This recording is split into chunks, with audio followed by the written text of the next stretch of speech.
Hey, Robert, I got this great idea for a movie. Uh-huh. Okay, so what genre do kids love? Action, right? Oh, yeah, definitely. Comedy? For sure. And what would you say is a really popular subject matter with the kids?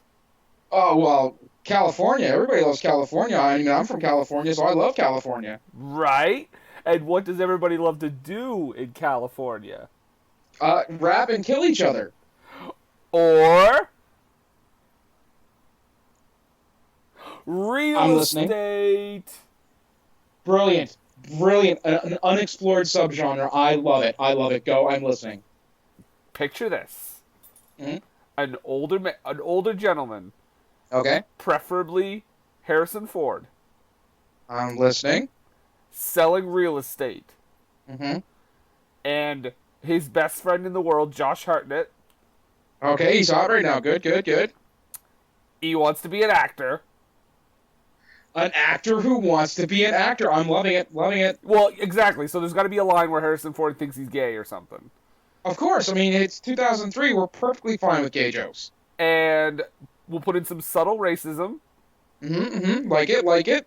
and maybe a psychic. I'm just throwing things at the wall here, Robert. Yeah, we could play on the super hippy dippy thing because everybody out in California is either a movie executive or a hippie. That's right. So Yeah, I just got to know, what do you think?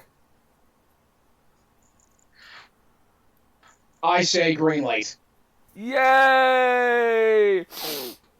Pass And some of that over here. Don't hog that bump. and scene. Yes, that is exactly what we feel the pitch meeting for this movie must have sounded like. And the movie in question is the action comedy. I'm making air quotes right now. Hollywood Homicide. The action comedy drama buddy cop film Hollywood Homicide. Yeah, it had a little bit of everything and didn't succeed with one. No, it was definitely an unfortunate attempt. It's one of those situations where, like you said, it wanted to be so much and ended up being so little in the end. You have a very apt description of it, I heard earlier in the week. Okay, yes, this movie is uh, an '80s cop buddy movie filled with '90s cliches filmed in 2003. That is the best way to describe this movie because it's got all the elements of like those, you know, opposites but still buddies kind of cop movies from the '80s. You know, like Lethal Weapon, Tango and Cash. They're kind of opposite, but they get along to get the job done kind of I situation. can't believe you just lumped in Tango and Cash with Lethal Weapon. Why not? Why not? I defy you to say that they are not on the same level as far as film. I can't even finish that. No. Tango and But they Cash had that, aficionado. like all that, and then you know they took every every stereotypical thing from like when everyone, well, if you ask anybody from California, I think everyone still loved them. But when movies were very meta in that they were a lot of them were shot about California. They happened in L.A. or Long Beach or any of those places and stuff like that, and they played up on all the stereotypes of everybody in California is either in the entertainment industry or are flaky, flighty, pot smoking hippies. Pretty much. There's not a lot of Yeah, in between. yeah, and cops. And rappers. Yeah, well, entertainment, right? Right. Right. So So, yeah, that's yeah, that yeah, they're pretty limited to fairly distinct roles in this movie. yeah. So, I gotta say too, right off the bat, before we dive into the plot, Harrison Ford and Josh Hartnett have the chemistry of an Anne Frank, Joseph Goebbels buddy comedy. oh, it's so hard to watch them sometimes because it's like they're just going for motions. They sometimes they didn't even look at each other. There's Yeah, yeah, and there's tons of times when they're in the car when I get that the person who's driving will be keeping their eyes on the road, but the passenger oftentimes will look over to the driver at least to have some sort of contact with the person they're talking to. None of that. Right. Well, So apparently, folks, they did not get along on set, as if this movie couldn't be any more obvious of that. Um, and apparently that continued all through the press tour, from what I've heard. yes, yes, they only I guess kind of reconcile or stop, you know, full on nuclear hating each other like a couple of years after the movie was all said and done. Like they Okay. would not. Apparently, they would affectionately refer to each other as young punk and old fart on set, and that's what I for some of the nicer things they said to each other while they were filming this movie. I would. That would be funny if that was the only insulting thing they said to each other. It's like the tamest Hollywood feud ever. Well, yeah.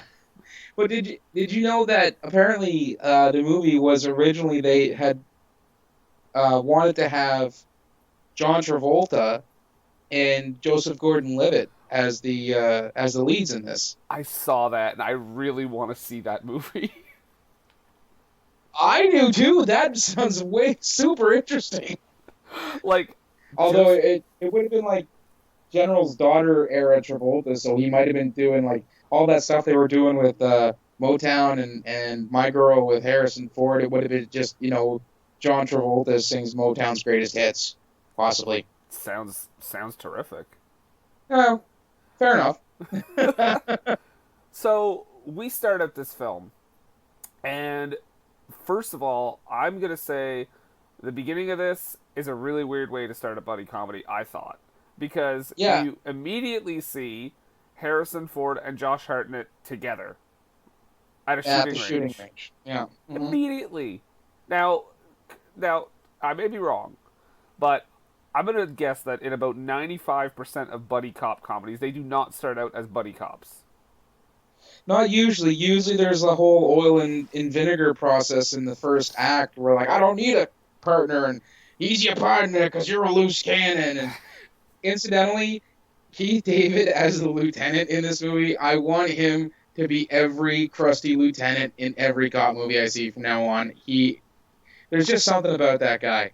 He can really dress somebody down and make it sound fantastic. He took a real punch from Roddy Piper. People better listen to him. He gets my respect right there. That's right. So, but yeah, you're right. There should be some sort of there. I feel like a real story, at least in a movie like this, is that they should have like a disagreement portion of their relationship, but they don't have that. And it's funny because all the amount of cliches and stuff that they use in this movie, that's one of the cliches they didn't go with. Right. And right off the bat, like okay, the shooting range. Josh Hartnett is a bad shot. We learned that right away. But I don't think that comes into play that often, Like if at two all. times in the movie, two Yeah. times. Yeah, And then Harrison Ford just kind of reaches over and shoots his targets for him. Thanks, Joe. That's the scene. yeah. That's Also, your smash cut opening. right off the bat, they don't seem to not get along that badly. There's Hmm. not a whole lot of tension. Like they have a Well, few and but humorous that's disagreements. the thing about this movie is that their relationship it changes so much to the point of madness like throughout the movie like they never get a full grasp on what their back and forth should be like there's times when they're equals and then there's times where he's almost a rookie and Harrison Ford's his mentor and then there's like the whole father son thing Yeah. and then then there's then there is the times where they're like, oh, we're oddball partners. I'm a real estate agent who's into hamburgers, and he's a vegan yoga instructor. Right. So like that was super frustrating because you don't know where it should ends up making a lot of I guess the gags or laughs that they were going for seem really forced and out of place. And it's really weird. I know I'm skipping a scene here, but it's really weird to me that after this scene where we see them both together, we see individual introductions for each character. Like we see Harrison Ford getting blown off on a real estate deal, and then we Hmm. see Josh Hartnett doing yoga, Right. and getting a call. Now, should that not have been the opening scene? It would have made more sense for it to be the opening scene. In fact, I think it would have added a little more intrigue to both their characters because at first they both are doing opposite jobs of what the title of the movie's about, Right. Instead of just and you're like, yeah, oh, they've got side gigs, and this is their side gig. That'll build some of the character. exactly. Instead, we just see them shoot guns, and we're like, yeah, they're cops. All right, here we go. Yeah, and I feel like that whole practice range stuff that they did at the first, that could have still been in the movie. It could have been later in the movie, which could have, after you've established that they have these side gigs, to have them at, their training range or whatever, to expand more on them as cops to show that, Josh Hartnett's a terrible shot and Harrison Ford is a crack shot, apparently. Exactly. Which again, I like it may come up a couple times, but I don't think it's touched on that much. Mm-mm, mm-mm. Oh, and but there's a very funny joke we missed here, is that Harrison Ford's ringtone is "My Girl" and Josh Hartnett's is "Funky Town." Yeah. That tells us that they are two different characters. Although they both use the same MIDI ringtone service, apparently. And neither one of them like music that was recorded in the last 2 decades because this is 2003. Because I'm convinced this movie was written in 1995. Yeah, if not earlier. The only thing that really sets this apart from like some late 80s, early 90s cop thing is a lot of like the technology stuff, like cell phones being Right. readily available, and maybe like I feel like the whole yoga thing could have been interchanged. As far as like whatever hippie craze thing that Josh Hartnett is doing for his stuff. So Yeah, and it's just lazy writing. Like Harrison Ford's the gruff cop, Josh Hartnett's the hippie. Like it's just, uh, it's been done those a things are million only times. they're only played up for like lulls essentially, Yeah, like cheap gags because a lot of the stuff that they do, I guess when they're working the case and everything, is very straightforward police procedural type stuff. Looking for the evidence, which is another thing. Like I said to you, the movie apparently started out life as a very straightforward, serious cop drama. Solving a mystery. There's some sly tongue-in-cheek humor that you see in those types of movies once in a while, but it's not a focal point. right. And you actually have like there's clues and you have to figure out the mystery, and that's the enjoyment of the movie.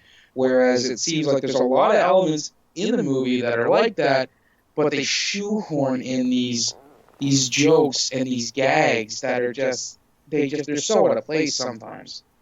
Exactly. And so right off the bat, so I did skip something, and that is the rap concert, which we get right off the bat. Mm-hmm. With there's one white guy on stage because this movie's not racist, by the way, you guys. That's a real group. It's a That real was a real group. That was a real group. Oh my god. The H2O clique, as they are affectionately known in the movie, are the 504 boys. And wow. if I remember correctly, Master P was like their producer at the time. He's So in he this got movie somewhere. well, he's the club owner. That's who that is. Okay. Yeah. So I was trying to remember. I looked back and watched some WCW from the 2000s, from 1999, to find out who Master P was. How bad is that? I was watching old wrestling Yeah. to find out what a rapper looked like. Well, he's in this, and the only other movie I can recall seeing him in is Gone in 60 Seconds. Yeah. He's one of the head gangster who's trying to like stop Nicolas Cage from taking over the car stealing business in Long Beach. I gotta say, as much as this Yeah. movie is bland and dull and not really that funny, he's not that bad. Well, that's the thing. From everything I've heard or read, Master P, who's the club owner, Andre 3000, and Corrupt, the guy who plays K-Ro, Mm-hmm. The one they did have that wacky chase. They were apparently seen as the most professional and easy to work with on the movie from the director. That's hilarious. Yeah, and he actually said they were natural. They both all struck him as natural actors who could easily, um, I guess, jump entertainment genres from hip hop to acting. Well, yeah, I mean, Master P is just kind of like charismatic and doing his thing, and I think honestly, he comes out of this looking fine. I've seen Andre 3000 or Andre Benjamin in a ton of stuff, and he actually he's pretty good. Yeah, I agree. So the two professional actors leading this film do not do as good of a job We're as seeing the these super unprofessional. hip hop stars playing. If I'm not mistaken, this is like one of their first gigs out. Wow. I don't know when Gone in 60 Seconds was, and I'm not sure like exactly when like Idlewild or when like Andre's first big movie came out, but this isn't their first one, it's like one of their first gigs. Gone with 60 Seconds. Gone with 60 Seconds was definitely before this. Idlewild was a few years later, though. Okay. But I think Idlewild would have been the one where they really started to get traction, I would imagine. Yeah. Well, because he's the lead in that one. Right. Yeah. Okay, so the rap concert, I think the whole band gets, like, shot or something. Yep. Right. They all get blown away. It's a whatever scene. It's not terribly offensive either way, I guess. I don't know, do you have any problems with this scene here? No, it's pretty straightforward. The only thing that really kind of struck me in it was that everybody in the club is dressed very 2003. They're dark muted club colors. Everyone's like maybe like plain white tees or brown or black, stuff you'd wear out go clubbing. And then the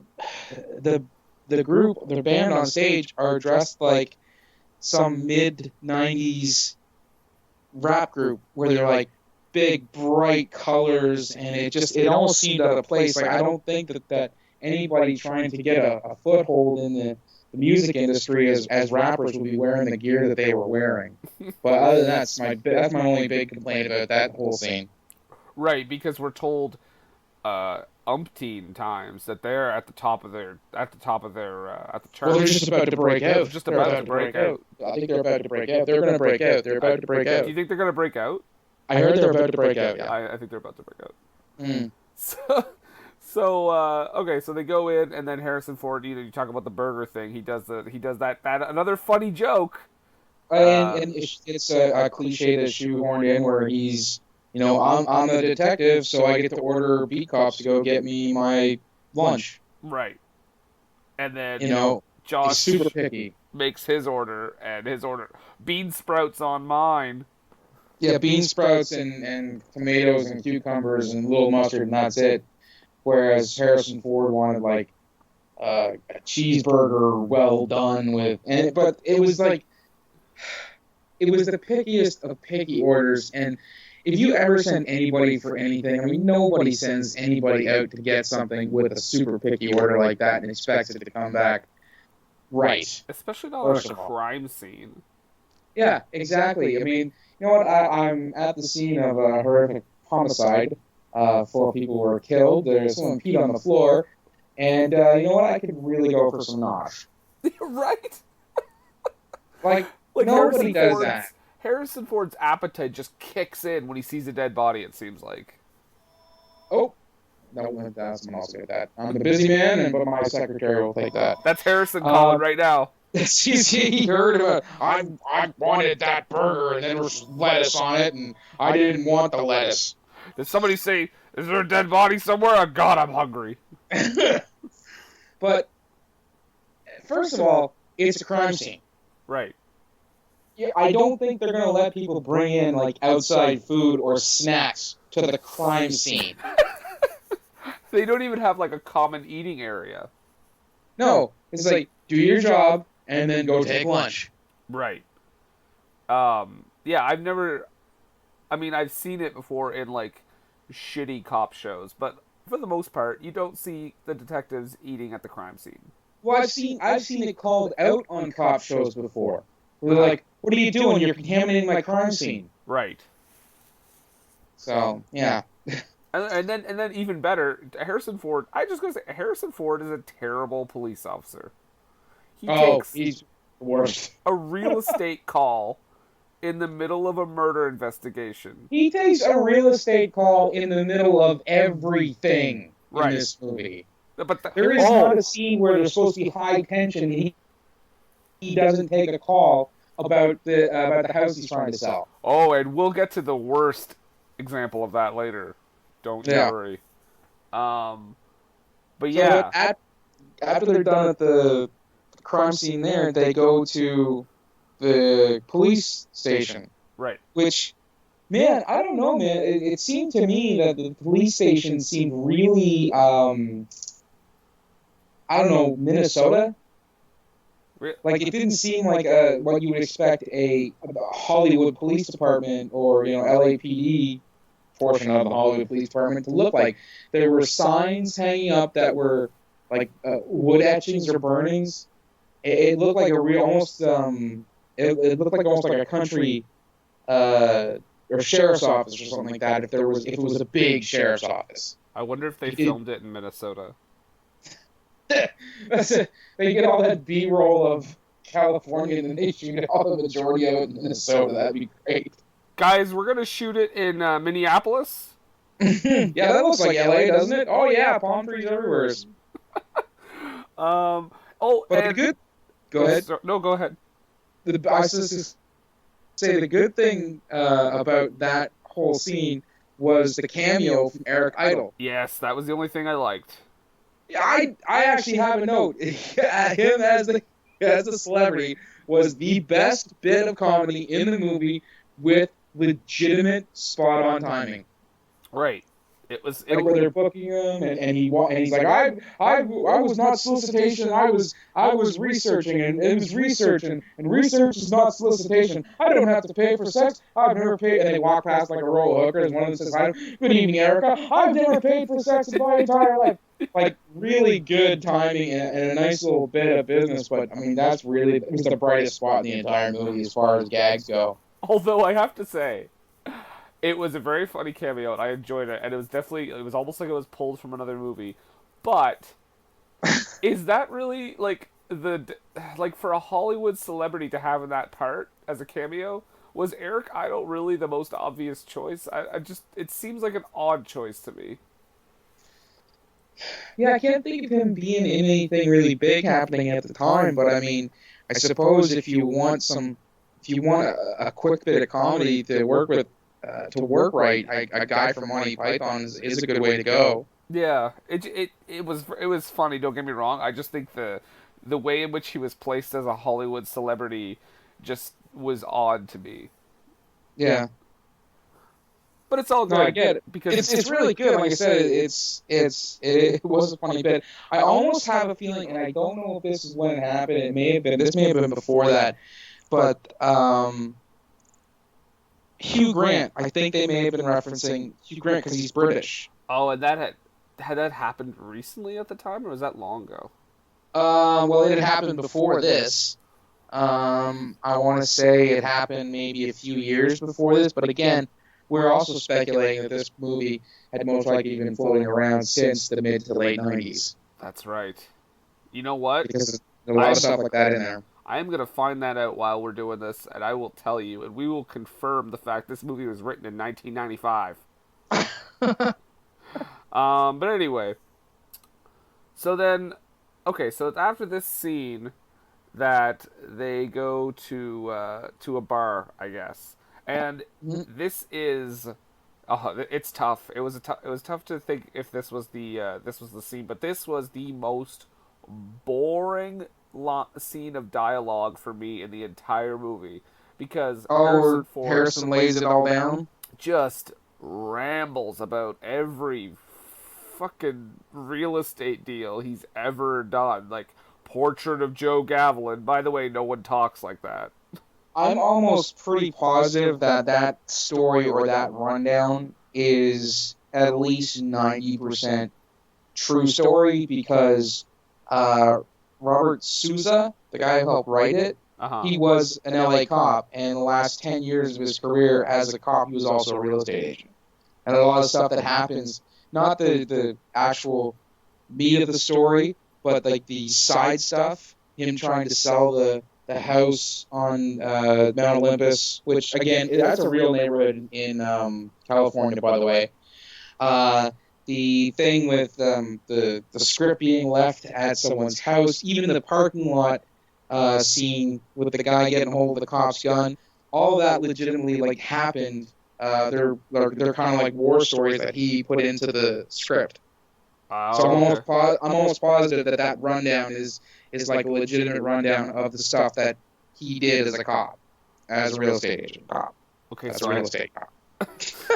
Real estate cop. Real estate cops coming to HGTV. I have some news. Okay. The Hugh Grant thing with the sex worker, the hooker, Yep. was in 1995. Makes perfect sense. Because this movie just reeks of like 96, 97. It really does. It's gotta be. I feel like the 2003 tag is a lie. Well, no, that's when it was released. I mean, it's one of those things like, yeah, this script's been floating around for, 5 or 6 years. We're finally getting it done, sort of thing. Are you sure they haven't gone back in time and erased our memories? I'm pretty sure. This is also the conspiracy theory podcast, guys. The other thing, too, about this, and it made me kind of... Josh Hartnett, a lot of times in this movie, it almost seems like he should be emoting, and he's not. Oh, stone face, like 90% of the movie. Yeah, like, I have a note here. Josh Hartnett and Kristen Stewart would have an expressionless husk as a baby. That's what I have here, because his facial expressions or lack thereof, and emoting with his, even vocally, it reminded me of her. A lot of the stuff that she chooses to do in a lot of the movies that she does. And I've seen him do better stuff before, so I feel like he's either... Well, I think it's just him not giving a shit, and he's bored. That's very true, because I mean he's played in horror movies. He's in one of the faculty, so he can play like scared and stuff like that too, right? Right. So, he can emote. I thought you were going to use that example as like his great acting or something. No, I'm just as an example that he can emote. Right. Yeah, for sure. I was actually going to reference Pearl Harbor for his greatest acting achievements. Oh, that everybody's great in that one. Okay, so this is a part I thought was weird. So they walk out of the bar. They've just been talking about real estate, by the way. And Josh says, "When's the last time you got laid?" When has that come into out of nowhere? picture? Yeah, because he's like, it's absolutely out of nowhere, because, and there's a lot of stuff that happens kind of out of nowhere in this scene, because you have, just before that, you have the out of nowhere where he says to Harrison Ford he doesn't want to be a cop anymore. Right.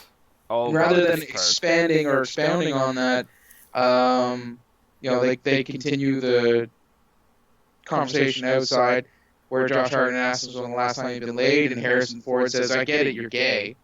Right. Because he wants to be an actor. Yeah.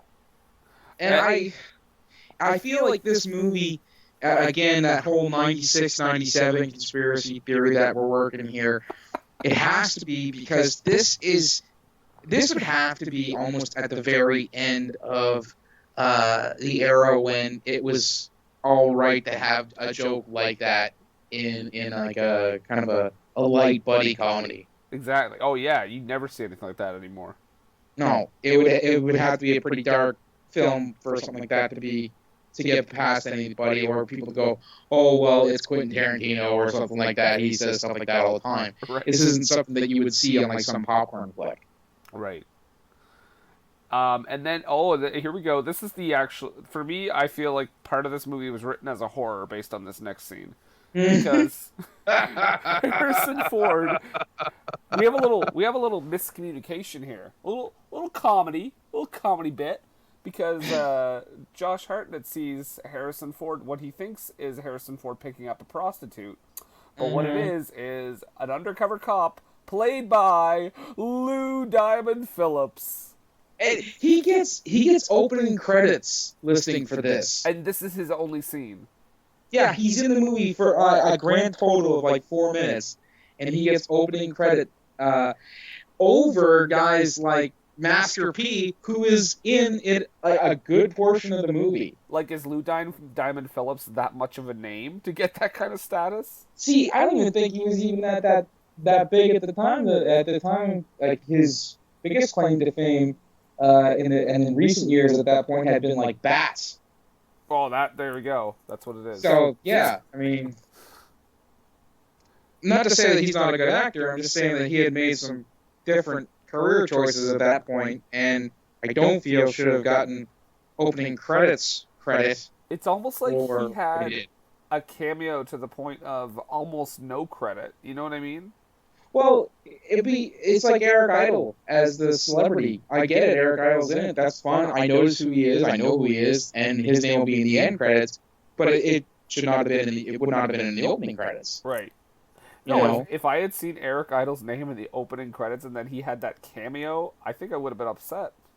Yeah, it was like, well, and he gives like a little bit of. I think the only thing that this scene set to to give for exposition is that Harrison Ford's character is working a vice informant, and he thinks rap is crap. Right.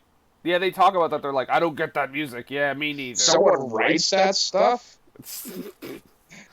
Which is That's like an actual line. the most Yeah, she says stereotypical anti-view of rap music ever. Yeah. So, but fortunately, after he drops off Lou Diamond Phillips, he goes home and has a scotch, and we are treated to dancing Harrison Ford. Which is exactly what. By the way, we're about 20 minutes in now. There still hasn't really been much of action in the movie. Besides that quick rap concert scene. Yeah, the murder. Yeah. So tell us about dancing Harrison Ford. Well, he likes to come home and put on some soulful Motown and have a scotch or whiskey and just dance and then listen to his favorite radio psychic, Right. Ruby. Was Crystal too on the nose for her name because she's a psychic? My name is Crystal Balls. Yeah, exactly. And, if she'd been Jersey and stuff like that, I would have laughed for that. Right. That would have been 2 bits of comedy in the movie that I found legitimately funny. If she, like, I'm Crystal Balls, here to tell you your future. Crystal Balls, that's with me. with the accent too. With the Jersey accent, yeah. Crystal Balls. I'm here to tell you what But- your future is. He listens to her, calls her in the last 2 minutes of her show, talks to her, and then she's like, we're out of time. Why do you always call so late? That's me for this week. And then she gives a peace out sign I didn't notice that. on the radio. She's like saying goodbye to her audience with her hand gesture on the radio. Maybe it's like a Howard Stern deal where some people can see a video of her. Oh, yeah, because when I think of radio shows that would have been deserving of the film treatment, it's Howard Stern and California's psychic late night radio hosts. California Psychic Ruby, she's a hit. Yeah. Also, something I noticed at this point, outside of Keith David, pretty much every African American character is portrayed as some kind of thug in this movie. Oh, no, Gladys Knight and Smokey Robinson are, good, hardworking folk who just want to do the right thing. Everybody else, I mean, although you are right. yeah, like it's there's quite a few, I gotta say. Yeah. So, the movie, it's almost like the movie. It's almost like the movie wishes that times were different and it could be racist, but it can't. So it like kind of boils under the surface. Yeah. Okay, I think this is where we meet the the villain I like to affectionately refer to. Oh, by the way, this will become great timing after I just talked about subtle racism.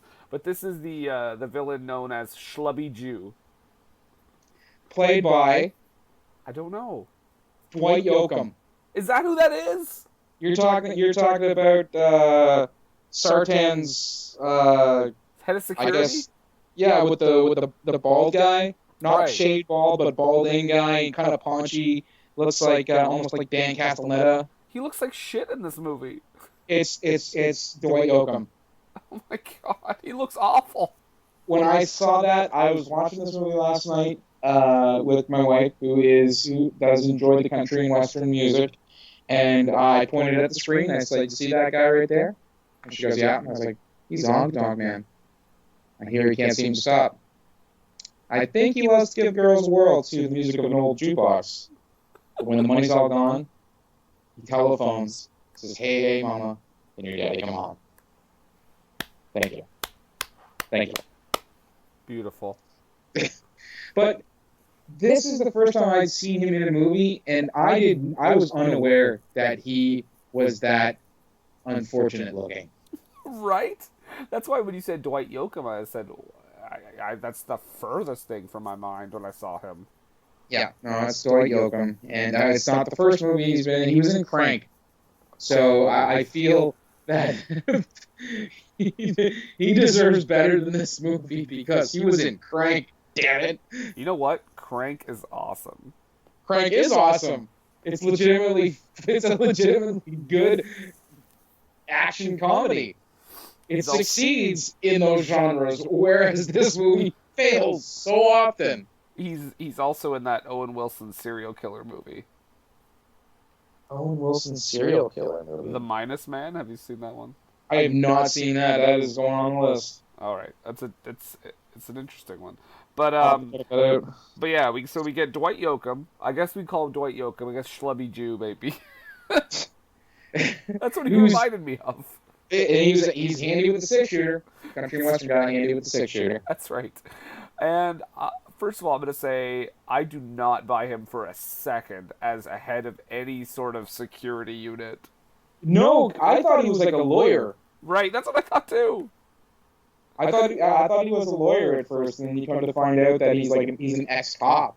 He just and effortlessly shoots them. Yeah. The gentleman who actually kills the rap group earlier in the movie. Dwight Yoakam simply, "Oh yeah, I'm gonna give you the deal. We're gonna make this deal," and then he just shoots them. Mm-hmm. That's how we do. That's how we do.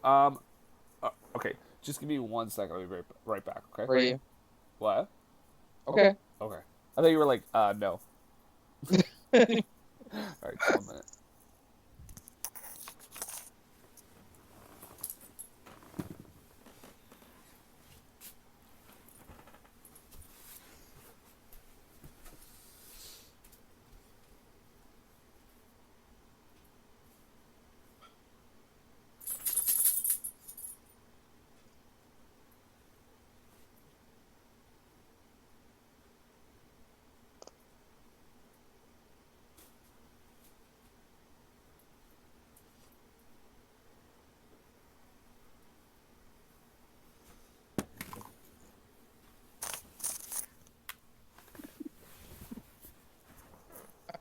Okay, so then we have Josh Hartnett and No.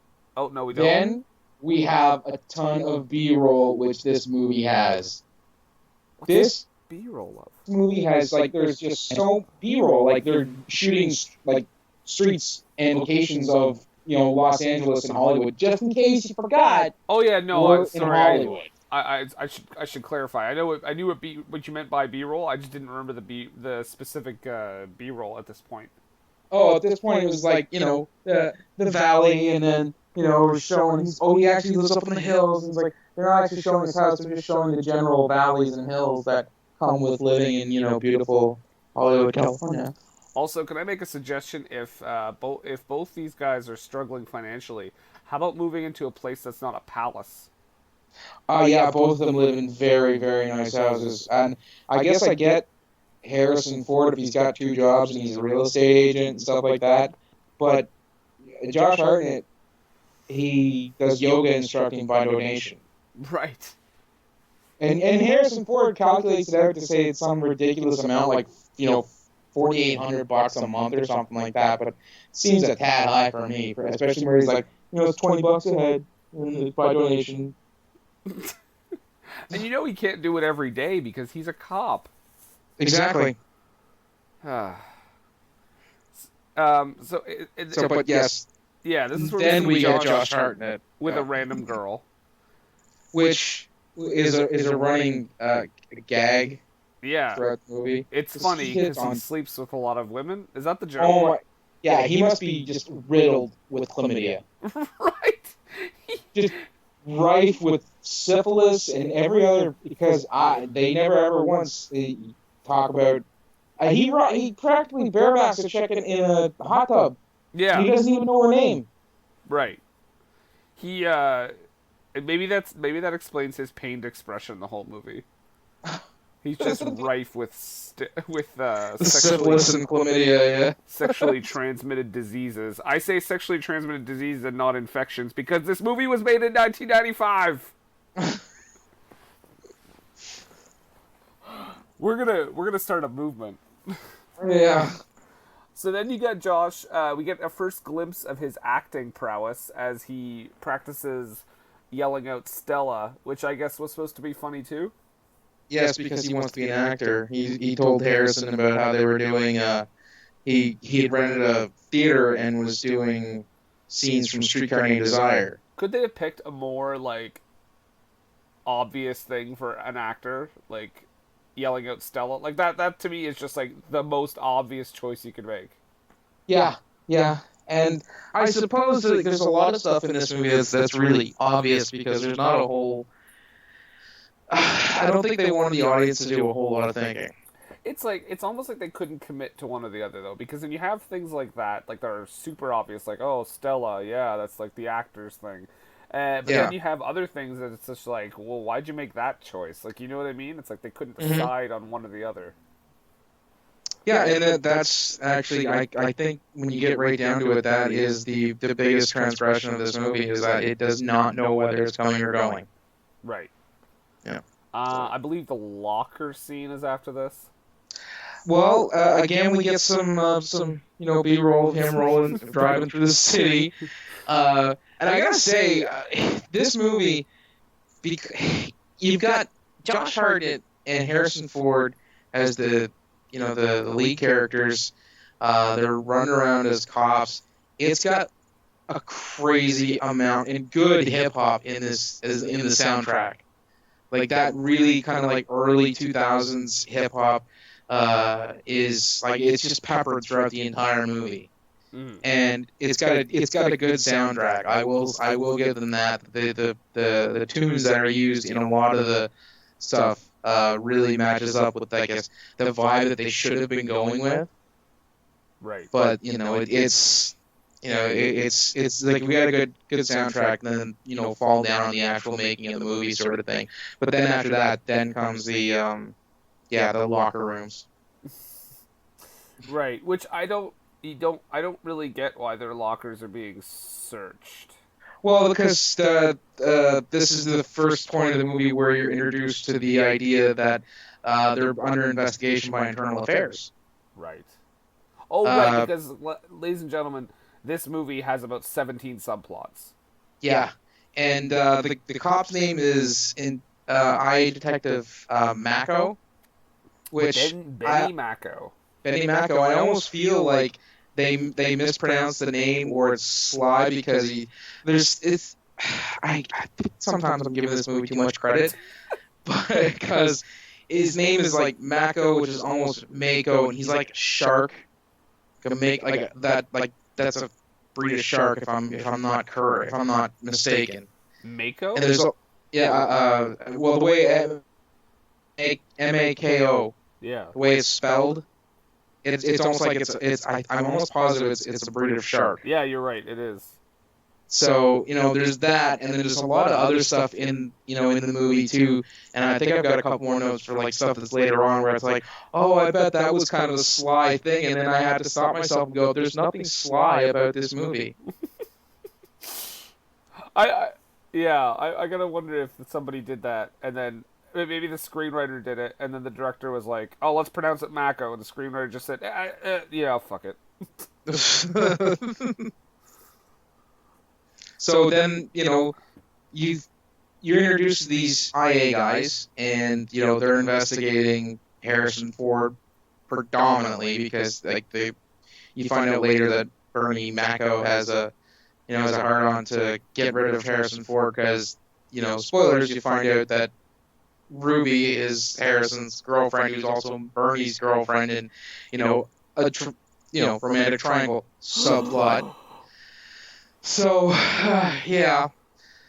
So you're supposed to think that this is a serious situation. Anytime internal investigations is brought up in, any police procedural I've ever seen, you're always talking about dirty cops and somebody has to prove themselves and prove them as innocent, and it's real serious. They immediately go for the lulz again.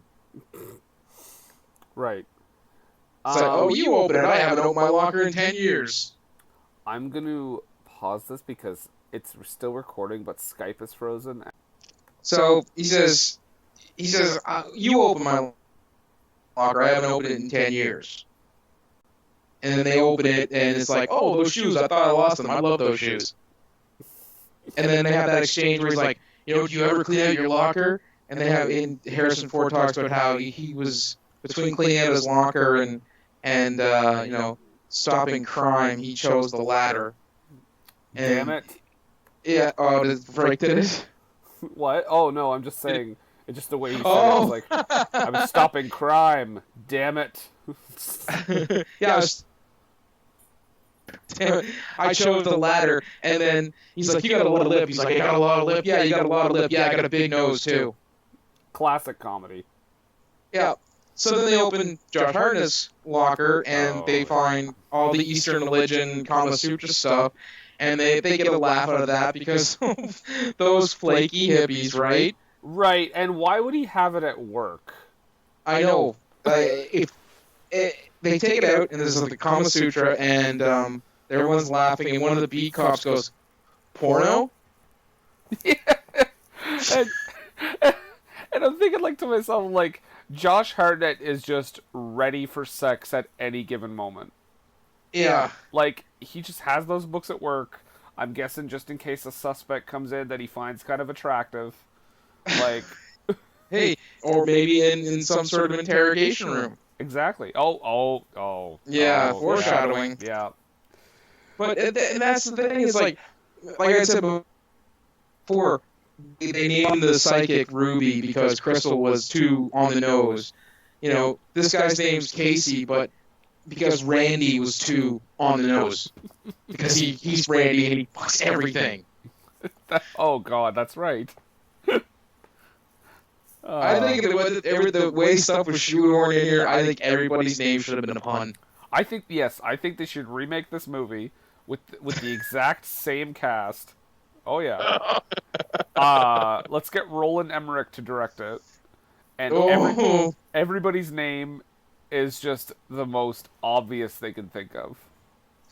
I'm on board for that. Let's change out Roland Emmerich for Rennie Harlan. Oh, there you go. I couldn't think of a good action director at the time. Although we would have to get rid of the great Ron Shelton. The next bit, as they're talking about, because they do that whole commingled bit where he's talking about the reason why they're investigating is because he's not claiming income and stuff like that. And Bernie has a bit where he's talking and he says, this sort of thing would be, grounds for suspension, and he snaps his fingers, as to say it would be grounds for suspension like that. Mm-hmm. But the snap is kind of just down and out of frame, and it's not even a focal point, and it was almost like they couldn't be bothered to be like, the snap thing's not working, let's reshoot it. It was almost like, yeah, it's good, let's move on before Josh Hartnett and Harrison Ford start fighting it out right here in Minnesota. Before they start scrapping here in Minnesota. Yeah. Actually, it's funny. I looked that up earlier, and actually, every single location says California. Yeah. Okay. So that means they went to a soundstage in California and designed it to look like Minnesota, I Or guess. they may have just driven up to Northern California, like, where like Big Sur and where all the country hicks live. Oh, and I want to mention too, essentially, Hollywood Homicide was Ron Shelton's last movie. Oh. And he's still living. He just hasn't done anything since Hollywood Homicide. He did an episode of a show, he did a TV movie, and he's doing something in 2017. Hollywood Homicide 2. I can only hope.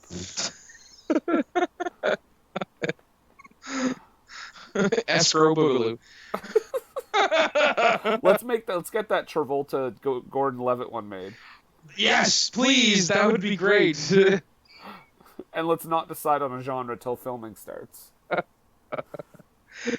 So after they have their kerfuffle with the IA, they go out into the parking lot, and this is one of those war stories that really apparently happened. Oh, okay. Because Josh Hartnett, he's calling the Philip Morris agency trying to get representation. Harrison Ford's talking to somebody about he's talking to the call girl, who is his informant. Yeah, and the whole while that's going on, two cops are trying to get this generic scumbag into a cop car, and the guy gets a hold of the policeman's service weapon and starts blasting off rounds in the parking lot at the cop shop. Right. And it's a good little bit, as far as being some action in the movie. Just breaking up the monotony at this point. Yeah, and it actually has some real, I don't know, cop realism. It's something that, like I said, it's something that really did happen. So it's something you kind of see really happening, where people they're actually in some sort of danger. Because I don't get that feeling a lot of times in this movie. No. Because they shoehorn a lot of the comedy into some of the the action scenes and stuff like that. It doesn't feel like a lot of the times that anybody's in any real danger. And this is one of the points in the movie where somebody actually could have got killed, because you got a guy who's in handcuffs with a 9mm behind his back, just whirling around and shooting people. Right, and I feel like these action scenes, the very brief action scenes that are interspersed into the movie at various times, there's no stakes, it feels like, and everything goes back to normal immediately after. There's nothing that changes. Because Josh Hartnett stops the guy, and then they get up and just start having the same conversation they had before, where Josh Hartnett talks about how his dad was a cop and stuff like that, and Subplot number 25. Mm-hmm. And he confronts Harrison Ford about picking up Lou Diamond Phillips. Right. Which gives that fantastic little exchange back and forth. It's like, oh, that wasn't a hooker. That was a guy. I don't need to know that. No, it was a guy, but it was a cop. It was a cop guy. It was a guy cop. Right. And then couldn't he have just said undercover? Yeah. And Josh would have gotten the idea right there. Yep, that was an undercover. Not even the whole "it's a guy" thing. It wasn't a hooker thing. It was a cop guy, guy cop, guy cop, guy cop, guy cop guy. You could have just been like, "Oh, that was one of our undercover cops. I'm working my CI, who's a madam, and I wanted to get some information." Right. Boom, done. And I feel like even after Harrison Ford says "cop guy, guy, cop guy," Josh Hartnett is still not sure. He still looks like he kind of has that look on his face like, I think you picked up a male prostitute. And I will say this, Lou Diamond Phillips looked amazing. Are you kidding me? Of course I am. He looked awful. He was the stuff of nightmares. I literally saw that scene and had to pause it for a second and take a break, because that was, yeah. If Lou Diamond Phillips ever becomes like Luann Diamond Phillips, I'm not on board for that. I will support him, and that's where it ends. So the next bit is actually it's got a nice little, has a decent little clip to it as far as like, the exposition and the actual cop work in the movie, because they actually go to investigate a lead where they go to Sartan's place. Right. But before they do that, they have the whole Josh Hartnett is again practicing Streetcar Named Desire in the car with Harrison Ford, and they're not even trying to look at each other while they're doing this whole thing. While he's driving, by the way. Mm-hmm. Yeah. Oh, yeah, that's right. That looks like there was some crazy tension during that scene. Yeah, and not the kind that, you want to play up. I get that he's supposed to be practicing the intense scene from Streetcar, but if you watch it, there is definitely something else going on there. Right. That they don't want to talk to each other. They're not able to cover it up with acting enough. Yeah. What's really fun to do is to Google image search pictures of Josh Hartnett and Harrison Ford together in 2003. Mm-hmm. They had the most forced looking like buddying I've ever seen. Like Josh is just kind of like holding Harrison close, and Harrison just kind of, we're friends. It's like when your parents make you apologize to your sibling and say it like you mean it. That's right. We get along really well. Yeah. Oh God, we have a big actor appearance right here. A major actor coming up. Are you talking about Martin Landau? I'm talking about Bela Lugosi himself, Martin Landau. I think I ran right over that because the whole Sartan thing. Well, okay. Well, going back to the recording studio thing, he gives them. These guys give Josh Hartnett a script because, again, everybody in Hollywood is either in the entertainment business or they want real estate. Also, there are soul patches everywhere. Sorry. Oh, isn't there like one white guy in the recording studio? Yes. Why is there always one white person in the room? Oh, yeah. But there's a couple of things in here in just that whole Andre 3000's girlfriend she's also an actress, and like I said, they gave him the script, which is also a real thing too, apparently. Okay. I guess some beat cop who was also an aspiring screenwriter at one point left a script at a crime scene because the producer, the person who was like a victim, was like a Hollywood movie producer. Oh my God. But and that became up Hollywood Homicide. Oh, Kevin Daniels shows up. He's like one of the. The only reason why I'm calling it is because it drove me absolutely bananas. He's in this movie. He's also on Sirens. Very funny guy, good actor. I, for some reason, thought it was Laverne Cox pre-transgender reassignment surgery. Laverne Cox? From Orange is the New Black. Okay. I will be the first to admit I have not seen a single episode of that show. That's okay. But I got my LGBT actors mixed up. I felt bad for it and felt I needed to call it out. So, there you go, Orange is the New Black fans. Nathan apologizes to you. And the exchange between Sartan and Harrison Ford is one of the moments in the movie where I feel like it's like, okay, this stuff that they're doing right now must have been in the original draft where it was supposed to be really more straightforward, because it's a very serious exchange about how, about the club murder and how the business is really hard, and there's kind of foreshadowing of suspicion and stuff like that. So there's some this whole thing with them going to his place or going to his offices, very straightforward cop stuff, and the movie could have done with a lot more of that and a lot less of the the forced comedy, in my opinion, anyways.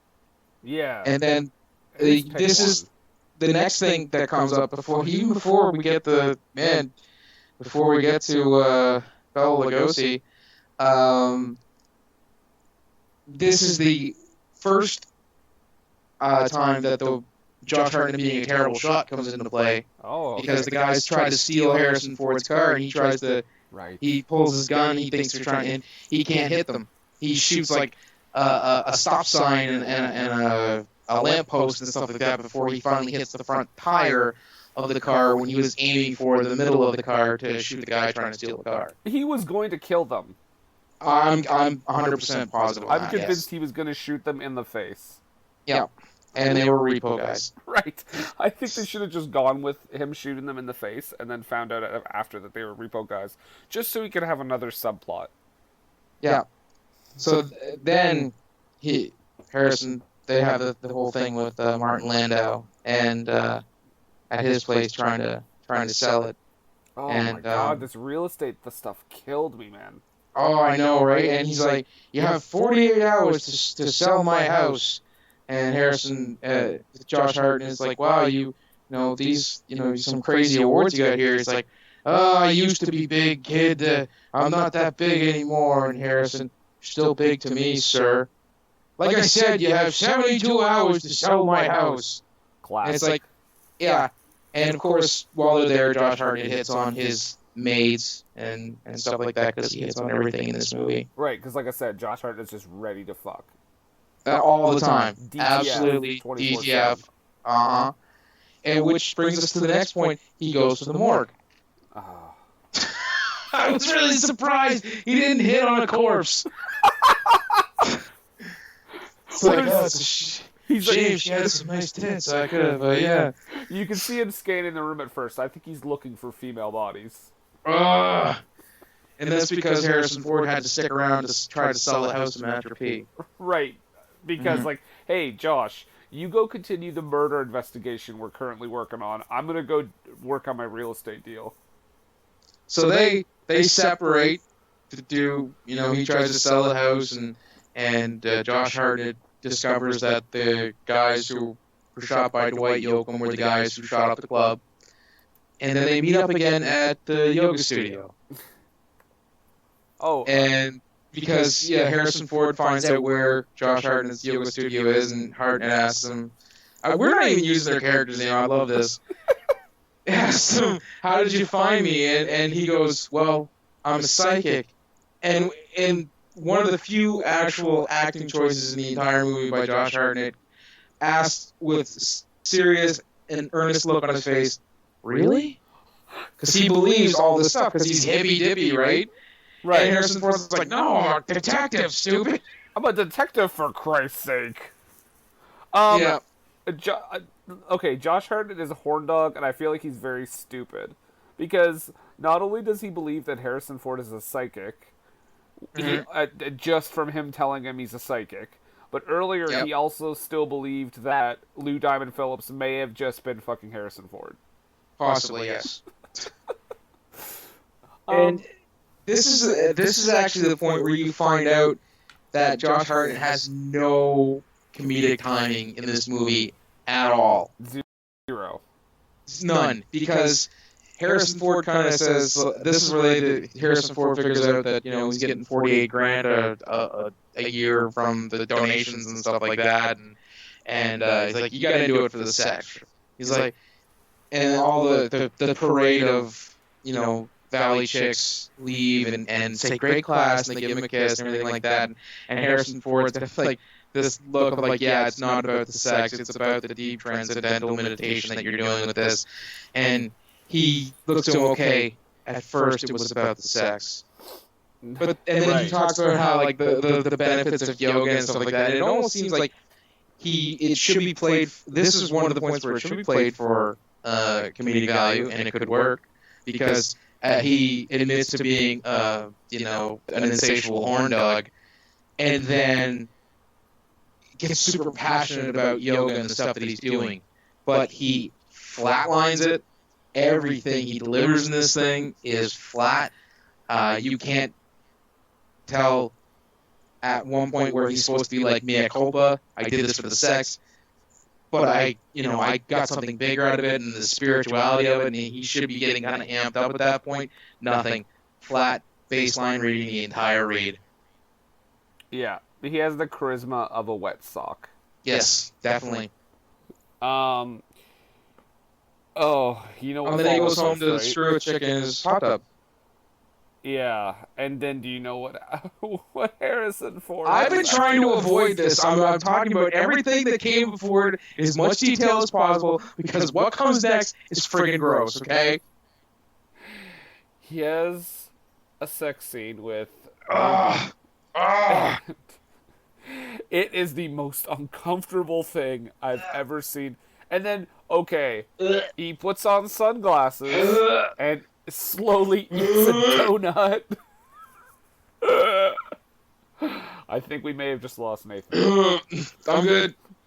And then they have sex.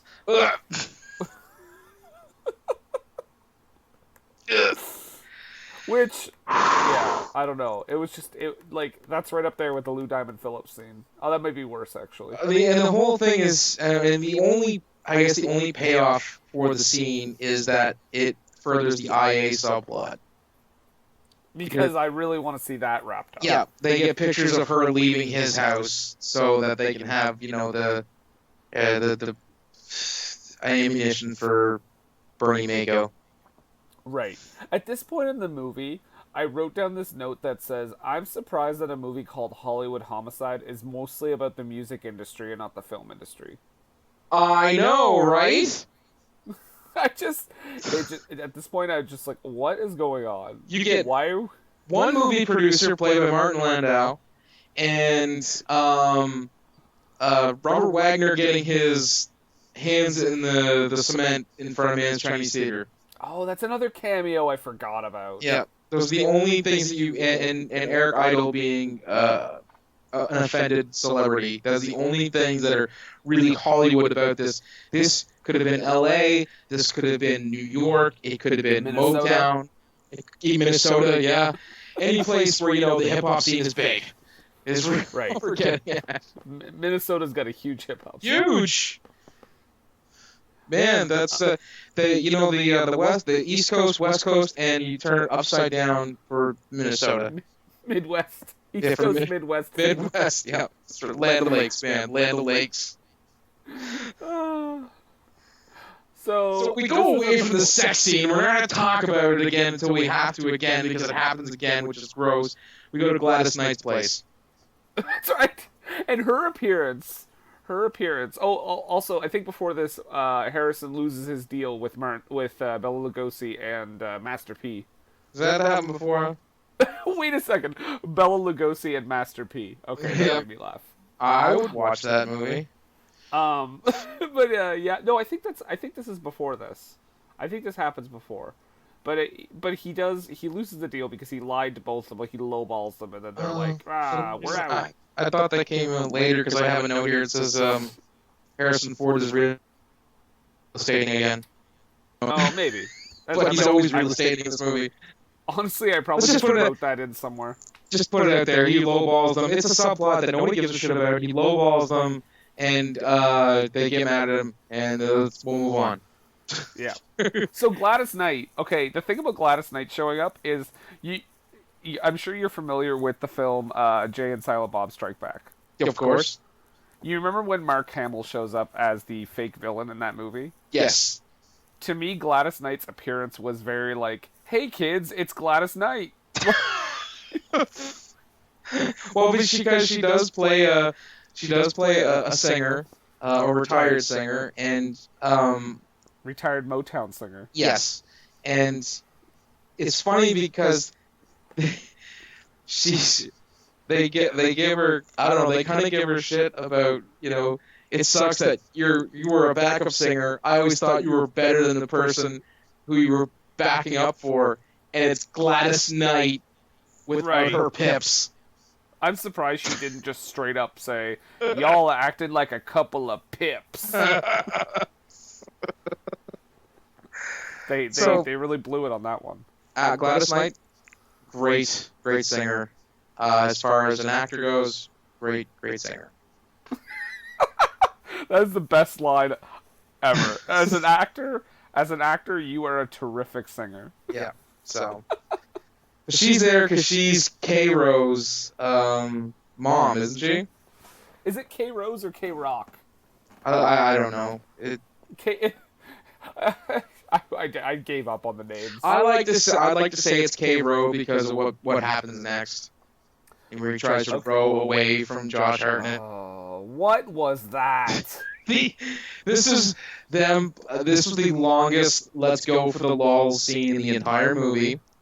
They had the music to match, and it's just him chasing Corrupt, playing K-Ro, back and forth across these canals that are in California, across all these footbridges, and Harrison Ford just driving around in his car going, I'm gonna catch him, and making in real estate. I'm pretty sure he took at least one phone call during that. And also, Harrison Ford's in a really good mood because he just had sex with Ruby. Shut up. This is where K-Ro talks about being covered in duck shit, because he jumps out of the paddle boat into the little canals or whatever, and he's like, there's like 2 feet of duck shit in here. I'm covered in duck shit, man. They say duck shit like 4 or 5 times in this scene, which is it's kind of funny. Because the more you say something, the funnier it is. That's the #1 rule of comedy. Oh. Live update, guys. This is intense. We're getting some thunder and lightning here. Oh, well, I guess I'll be getting it soon down here. So they managed to catch K-Ro, and they're going to take him in for questioning. And this is something that I saw. Josh Hartnett just had a very, I guess intense for this movie, chase scene with him. Harrison Ford tackled him. Josh Hartnett had his knee on his back while they were arresting him, and he was clearly very emotional about the whole thing. He's riding in the back seat with him. Right. Yes. What the hell? Why would a cop? The kid is. They even said he's a possible murder suspect, or at least a person of interest. Is he even cuffed? He's cuffed.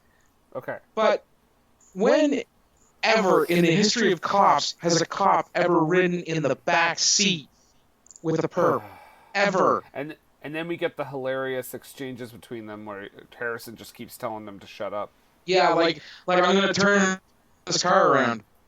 I'm going to put you back at home and not arrest you if you don't stop. Well, it's only that. It again speaks to the fact that they don't know what to do with his relationship with Josh Hartnett, because they've gone from being partners and buddies to dad's driving and the kids are in the backseat. Right. They have their relationship dynamic changes every 10 minutes. And they take him to a warehouse where there's supposed to be where Harrison Ford calls it a satellite office, and it's a warehouse. They're going to waterboard him, aren't they? Like, they're just going to straight up torture him. I feel like there's going to be a really intense torture scene at this point. Which we don't get to because it's a drive-by. Right. And how do they know he's there? And after they do the drive-by, which the gun they're using one of the guys is using, it looks like, if I'm not mistaken, a gun that would be mounted. Like, it's got a huge magazine, it's got a huge ammo case hanging off the side of it. It's not one with a clip. They have some crazy guns that they're shooting at them. They blow the hell out of this warehouse, and it falls down to like a Charlie Chaplin-esque comedic effect. Like the stair falls down, and then the cooling unit falls over, and then another piece of the warehouse falls down, and K-Ro tries to sneak away, and Josh Hartnett stops him. He probably would have made it if there was a boat. Because in that scene, okay, going back a little bit, in that scene where he's trying to get away in the rowboat, for a minute, I thought, oh my god, I think he might actually get away. That would have been the best. I I really thought Harrison and Josh were not going to catch him. Yeah.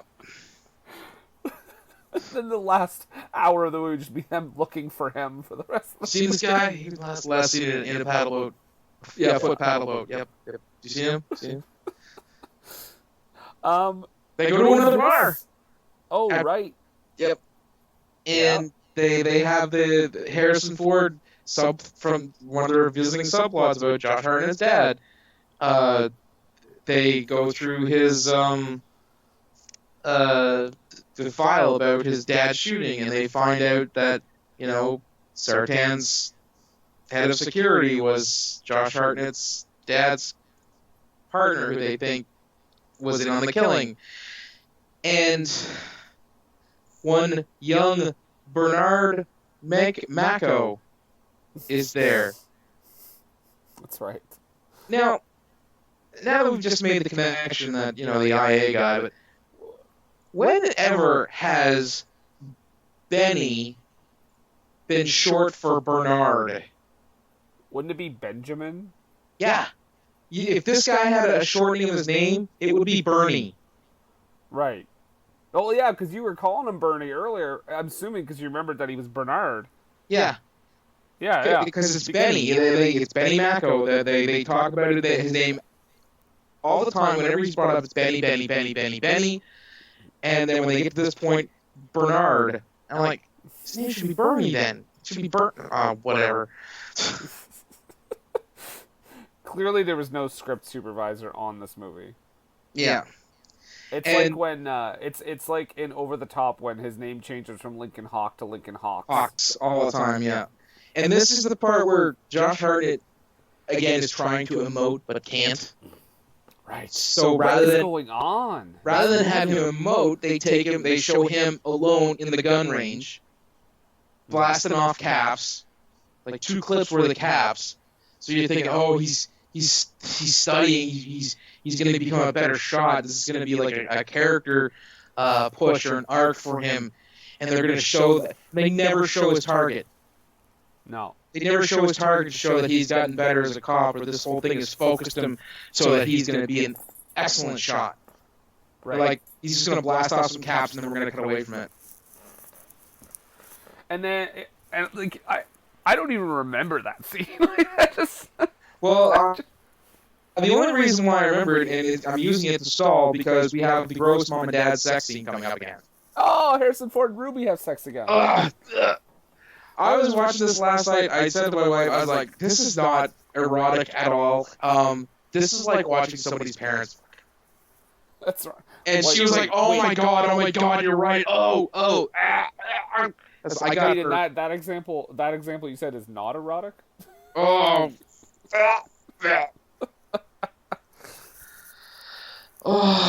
So they get arrested by IA. And my god. Rather than being being played as something that's super serious, because whenever anybody gets arrested by internal affairs in any cop movie I've ever seen, it's always shit's just gotten real. It's played for comedy again. Oh, and quite possibly the worst comedy scene in the movie. And the worst interrogation in the history of interrogations ever. Right. Because IA is no longer super focused like they have been throughout the rest of the movie. They're not focused and trying to gather their evidence. They're just scatterbrained and easily duped by Harrison Ford and Josh Hartnett. They play hot potato with Harrison Ford's phone, and the woman that's interviewing Josh falls in love with him, I guess. Of course, because yoga hits on the lady cop constantly. He gets her doing yoga too, because she has this thing in her C4 vertebrae, and that looks like it's really hard. That pose is really hard. It's like hard to do, and like you can tell she's getting hot and bothered by him. He doesn't say a thing in the entire interrogation, and Harrison Ford humps glass.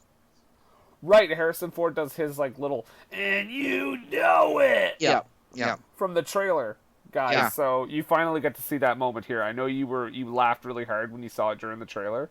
This is where it happens. Yeah. And at this point, you can just be like, I saw what I came to see. Done with this movie. That's right. And you'll... That's right. Yep, you'll save yourself a half hour. You know what? I don't have. I don't even. Do you have anything else to say about that scene? Because that scene just like, it's. I'm done It with was. It was possibly the, if not the most forced portion of the movie. It definitely seemed like this was a punch up segment. Right. Like they had an interrogation scene that they were going to do. It would be straightforward and quick, and then someone was like, let's pad it out, let's punch it up, and let's play it for the jokes. Harrison Ford's going to take a million real estate calls, and Josh Hartnett's going to do yoga and seduce the IA lady cop. It's at this point that Ruby comes back into the picture. No sex, but Ruby comes Thank back into God. the picture. And they straight up use her As a psychic. And she has to get centered. That is a thing in this movie. Everybody's trying to get centered. I gotta get centered. I'm getting centered. Which is just that yoga cliche that they're throwing back to, but they overuse it quite a bit in this movie. Now, did you notice something here? I noticed that Harrison Ford is the one that asks her to do it. Yeah. Correct? Mm-hmm. But then he is the one that is immediately throwing the whole thing away. Like, he's immediately skeptical. He's super dismissive, like, absolutely. And Josh Hartnett absolutely believes. Like, really, really hard.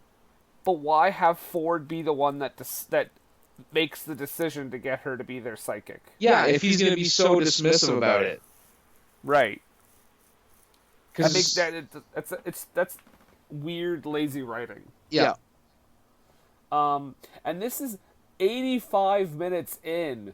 We get the first and only, I would say, long action set piece. Yes.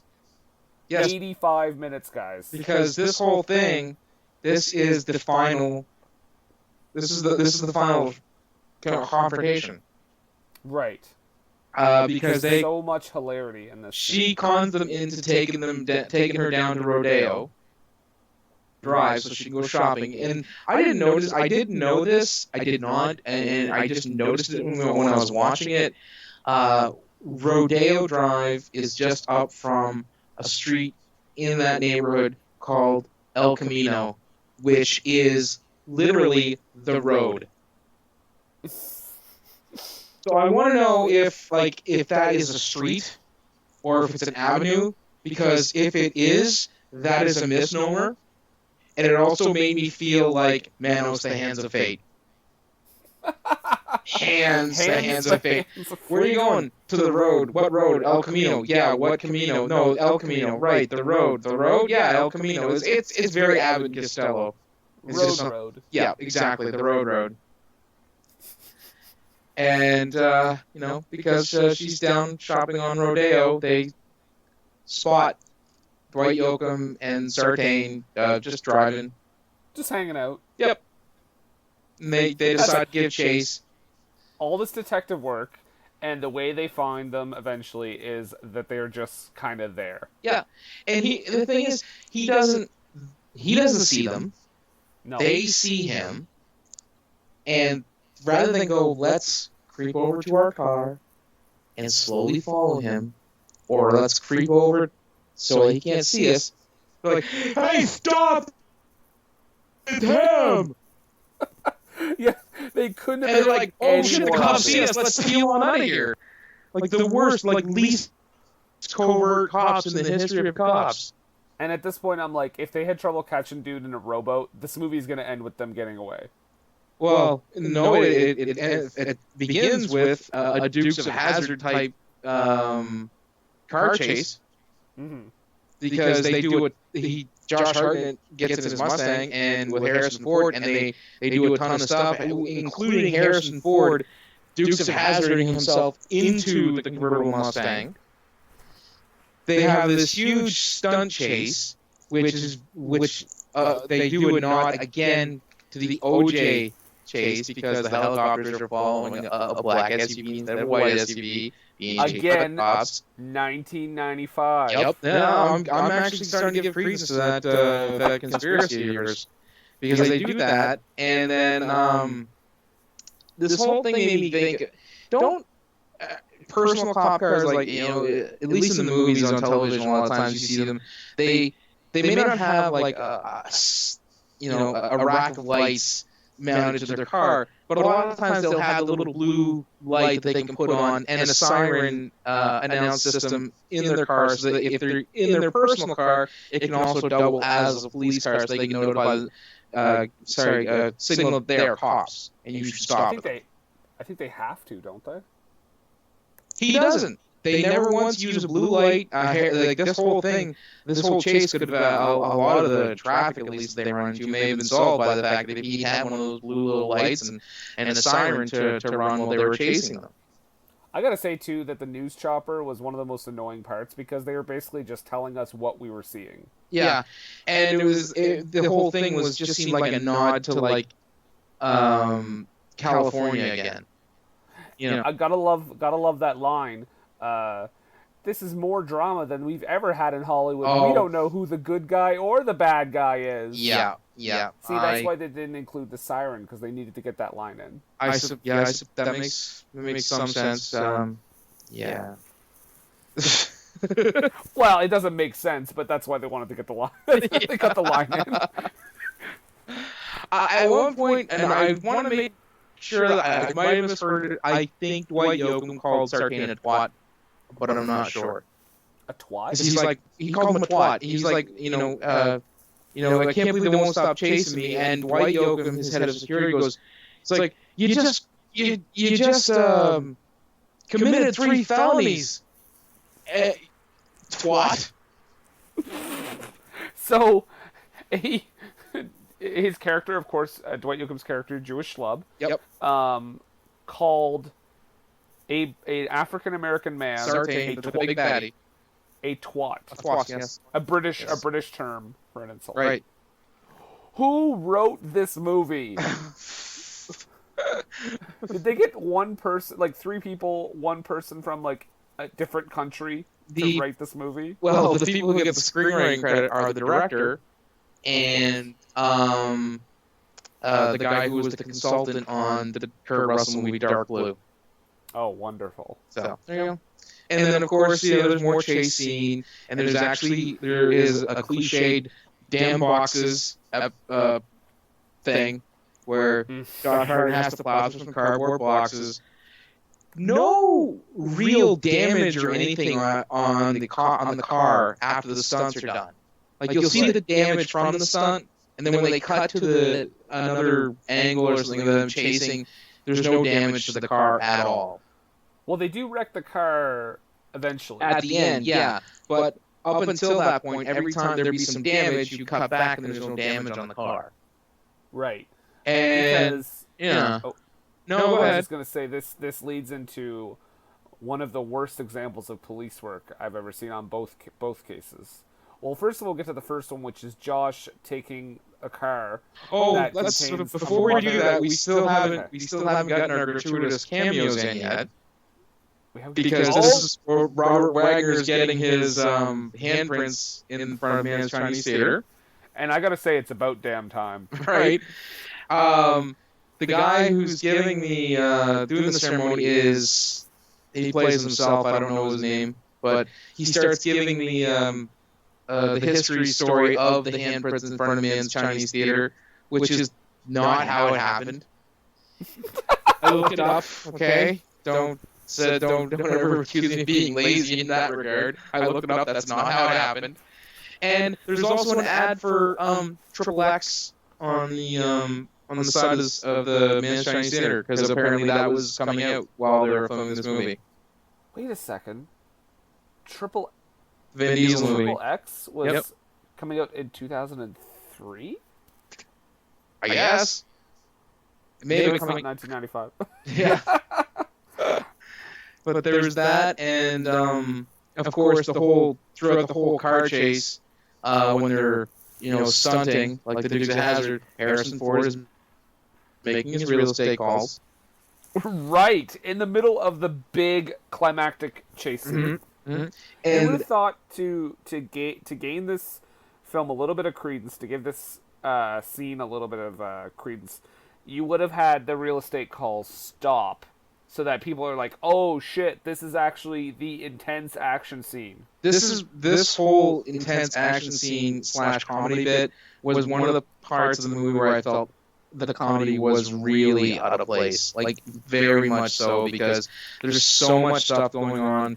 Cars are crashing, guns are being fired, people are getting beat up. There's stuff like that going on, and they're still going for the jokes because, like you said, the next bit is just terrible cop work on both their parts. Josh Hartnett carjacks a minivan with a mom and 2 kids. Yeah, who are terrified. Absolutely terrified. It is at this point that I wrote down this note that I feel like the direction that the kids were given was react as if this man is raping your parents. Yeah. Because the looks on their face one of the kids screams, we're gonna die, we're all gonna die. And Josh Hartnett, they go for the walls, goes, yeah, we are gonna die. Eventually. But not right now. And it's like, terrible.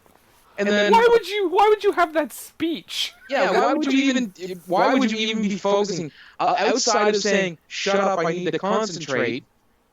Yeah. You would not talking to these people.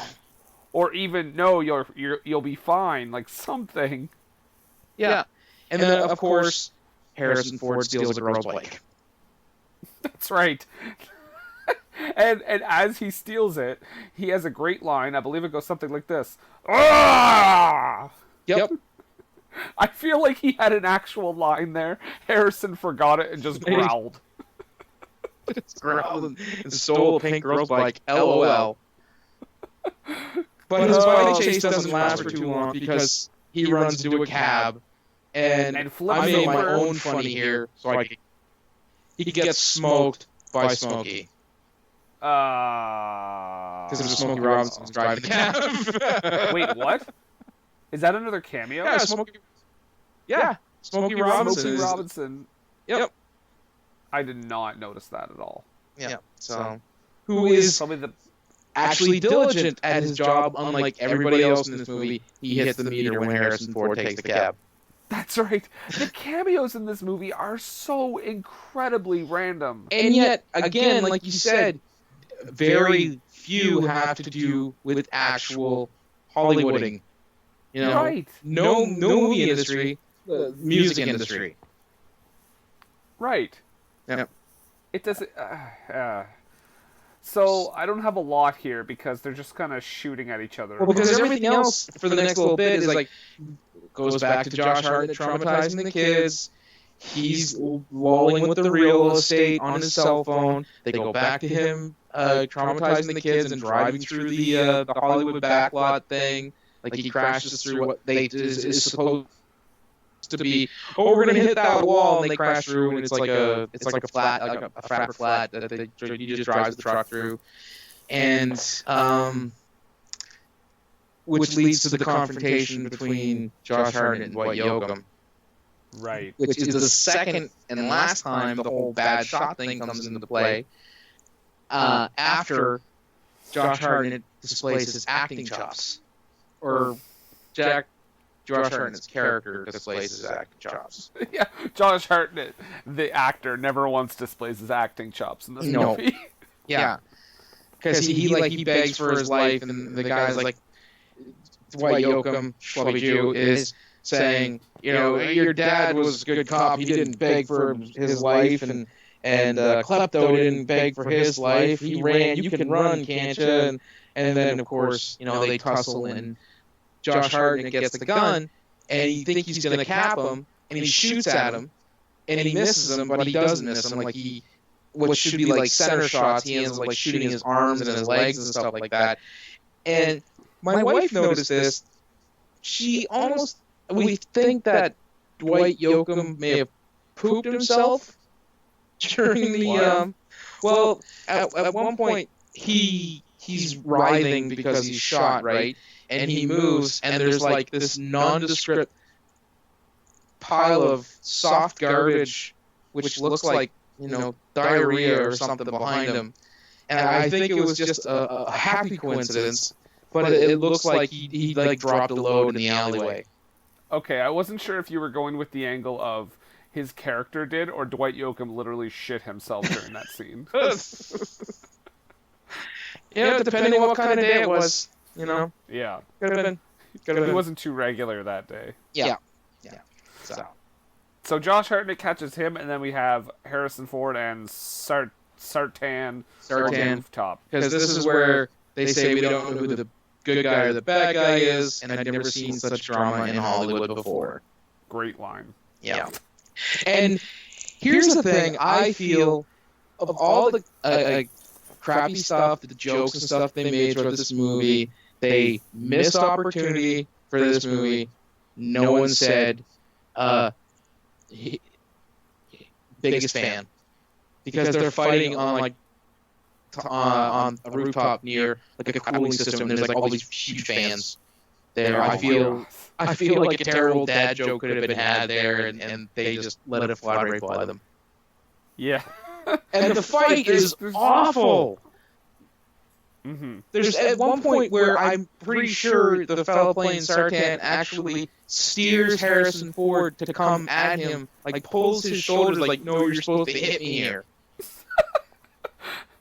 Harrison Ford looks like he's 90 years old in this movie. But now in a comedy that's okay, there are lots of moments that are fairly lighthearted. There's not a whole lot of darkness, right? No. Could Sartan have met a more grisly demise? I know, and they tosses him off a roof into a fucking dumpster, and they couldn't help themselves to go again for the terrible pun joke. The dumpster he dumps them into, brand name Hollywood Waste. I noticed that too, and I at the time I was like, well, maybe that wasn't intentional. I went back, and it just lingers on it for way too long to not be intentional. Yep. So I gotta say, overall, as annoying as it was to have that whole action scene, it wasn't good. At least it was an action scene in an action film. Yeah. Yeah. Like it's really arguably the only prolonged action scene if you don't count the rowboat one. I feel if a lot of the jokes that they tried to put in with the real estate and Josh Hartnett traumatizing the kids and stuff like that, if that had been left out, that would have been a really nice, straightforward action set piece, and it may have actually gone at least in some direction to help redeem the movie for what it was. Yeah, because I mean, even Ford stealing the bike or whatever, that wasn't that bad. But like the stuff with pretty much everything else in that scene was garbage. Yeah. Well, anytime anybody was talking, anyways, because it's like, anytime he was talking, he was, he's on the phone, or he runs past Master P, and he's like, hey, tell him I'll take this. And then he gets in the elevator and makes the phone call. Well, there's 4 terrorized women in the elevator with him while he's on the phone, waving a gun around, bloody from the fight, making a deal with Martin Landau. Right. I forgot about that scene. And then at the end, he looks at them all, he closes the phone up, he's like super jazzed about what just happened, still with the gun up by his face. It's okay, I'm a real estate broker. Not, I'm a cop. It's okay for me to have this gun out, I'm tracing a criminal. I'm a real estate broker, it's okay. Don't worry, I'm just a crazy real estate broker with a gun. Yeah. So nothing to fear here, ladies. Yeah, so they wrap it all up, and they arrest Bernie, Benny, whatever, Mako, and... Well, do they wrap it all up, Nathan? No, they don't. Because we still haven't seen Josh Hartnett's character doing Streetcar Named Desire. And thank God we do, because that was the payoff I was waiting for. Okay, he hams it up as trying to be an actor earlier in the movie, and then he actually does act because he says he was acting to Dwight Yoakam, and it shows off his acting chops, and then immediately they show him doing the... I've seen high school actors do this bit better, because I feel like nobody was like, okay, you've seen Brando do Streetcar? Yeah, don't do Brando doing Streetcar. Because that's like one of the first notes that you get as in any sort of actor training is like, if you've seen a famous person do this role and they've made this role kind of famous for the way they do it, go in an opposite direction. Mm-hmm. And he does, and he just does straight up a Brando impression, and it's in Terminal. The whole them spritzing him with the water bottle and stuff like that to represent him getting them turning the hose on him and in the shower and stuff like that is frustrating. Of course, the guy from the Philip Morris agency is supposed to be there to scout him, I guess, gets ready to leave, and Harrison Ford tells him to sit down or he's going to kick his ass. And then cell phones. Yeah. The movie literally ends with them looking at a dead body. Yeah. Oh, and Josh Hartnett having the same thing as Harrison Ford as far as food goes. Which they underplay almost right under the credits. Yeah. And it's like, did he turn to the dark side? He wants to be a cop now, and he's going to be a beef-eating, hard-nosed cop like Harrison Ford now because he doesn't want to be a hippy-dippy actor. Here's another idea for a sequel or a remake. Switch Josh Hartnett and Harrison Ford into the opposite roles. Oh, so like the young kid is like the hard-nosed cop and the old guy's the hippy-dippy dude? And I just want to see Harrison hitting on young women for 90 minutes. Yes, because I don't want to see him hitting on Ruby for 90 minutes. Ugh. We'll see that scene with Ruby, but it'll be with Josh Hartnett eating a donut. Oh, well, you know, as long as it's, you know... I don't even want to think about it.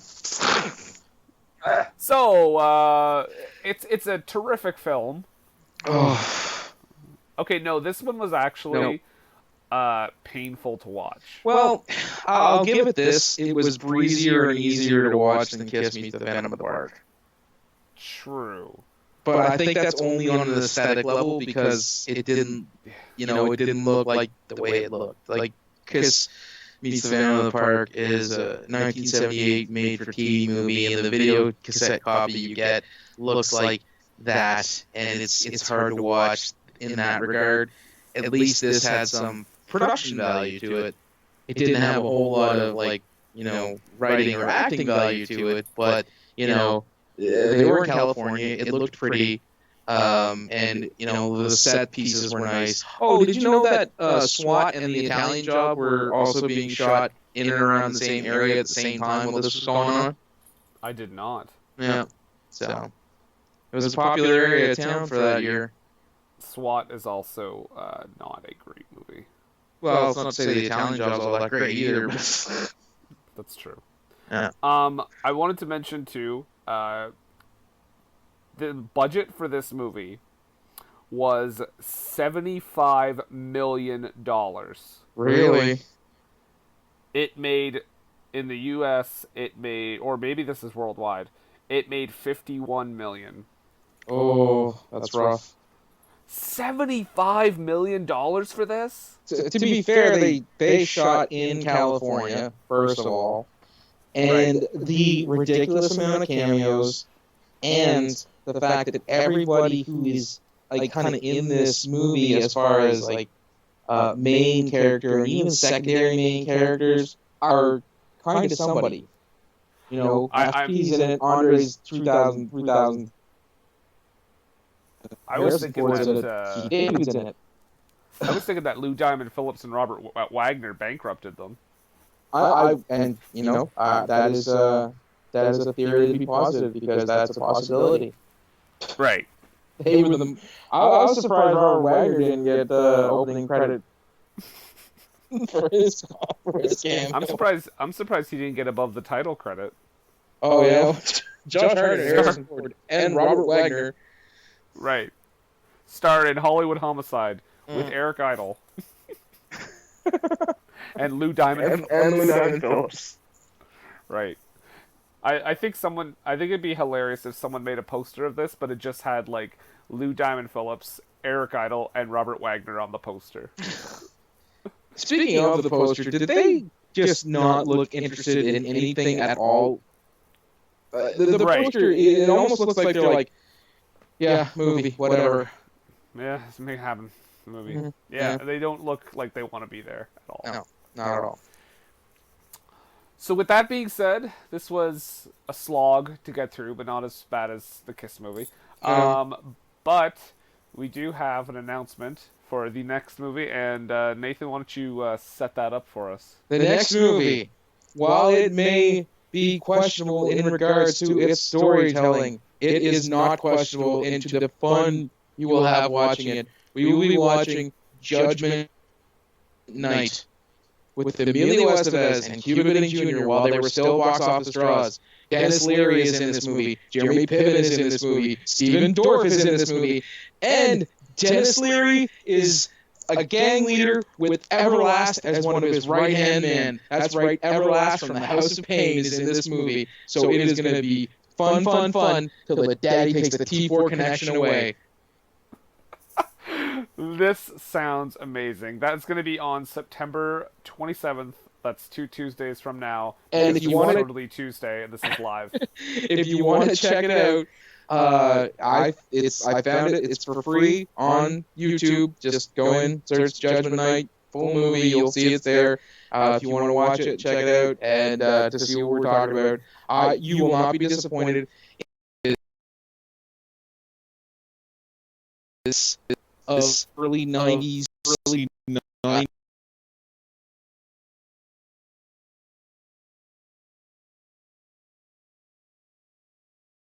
gets more play than the actual movie did.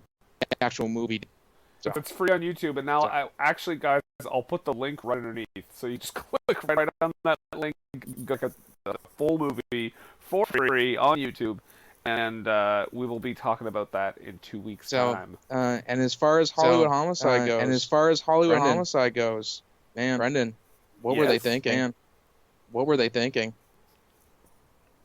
Ben.